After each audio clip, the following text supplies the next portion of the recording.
Hoy vamos a hacer el perdón como se practica 20, ya estamos en el 20.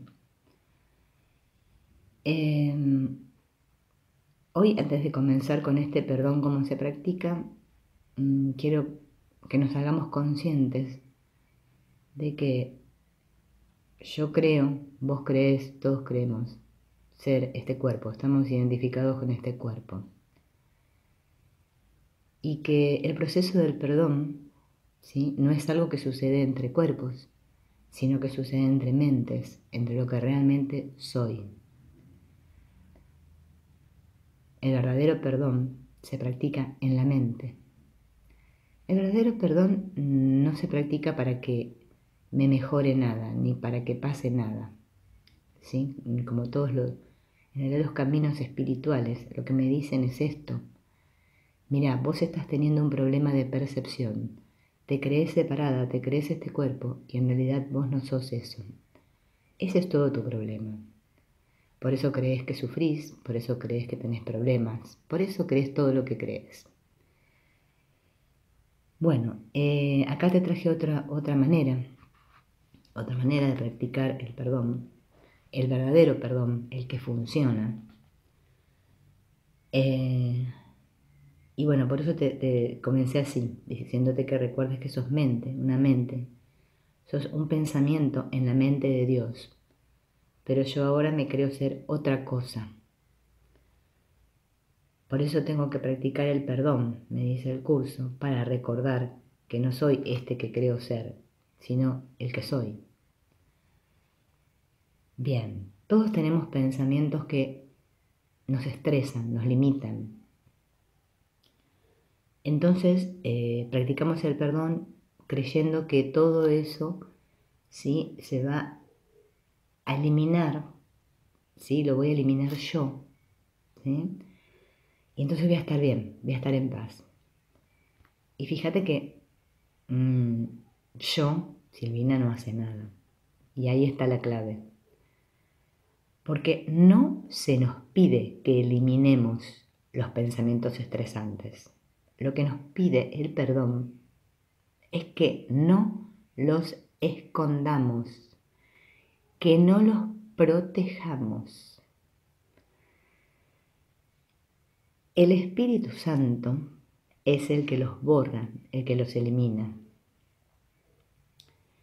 Pero Él no puede hacerlo a menos que sean expuestos y ofrecidos. Los pensamientos dolorosos tienen que ser ofrecidos voluntariamente. O sea, yo tengo que querer.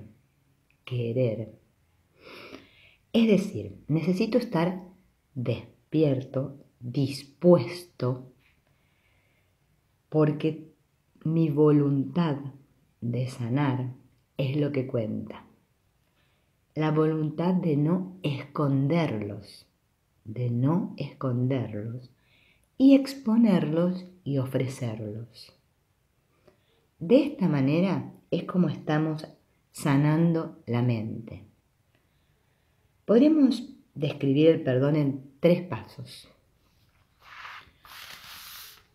Primer paso, traerlo de vuelta a la mente, dándome cuenta que no es lo que está allí fuera lo que me molesta.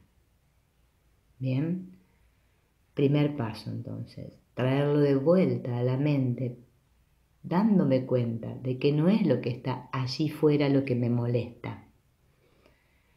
Segundo paso, no protegerlo, ¿sí? Ese pensamiento de ataque o estresante, no lo protejo, sino que lo expongo y lo ofrezco. Y el tercer paso, no lo hacemos nosotros, lo hace el Espíritu Santo. ¿Sí? O sea que yo colaboro los 2 primeros. Si seguimos estos 2 primeros pasos, el tercero está garantizado. Mirá qué sencillo. Porque, ¿quién percibe? Yo. Las escenas que ocurren ahí fuera, vos fíjate que ocurren escenas que son cambiantes. Pero en mí en quien yo soy, en mi mente, hay un punto de quietud, ¿sí? Un puntito de quietud desde el cual observo las escenas que son cambiantes, imágenes.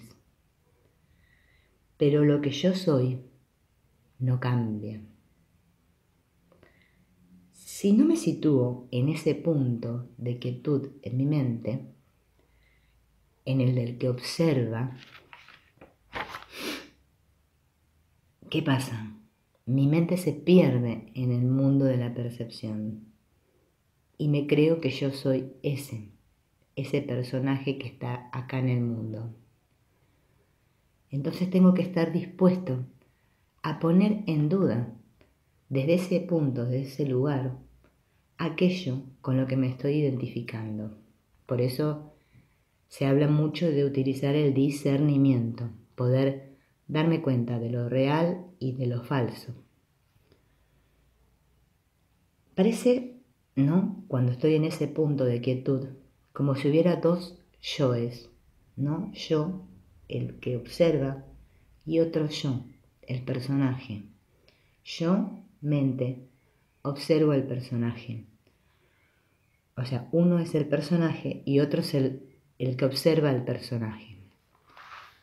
Así es como mi mente se va entrenando. Mi mente deja de identificarse de esta manera con las apariencias. ¿Y qué empieza a hacer? Ir adentro, ¿sí? Y mirar junto al espíritu el contenido de esa mente para ser expuesto y luego entregado al Espíritu Santo. Bien, ese sería el proceso. Bueno, te invito a que practiques y nos vemos en el próximo video. Chao.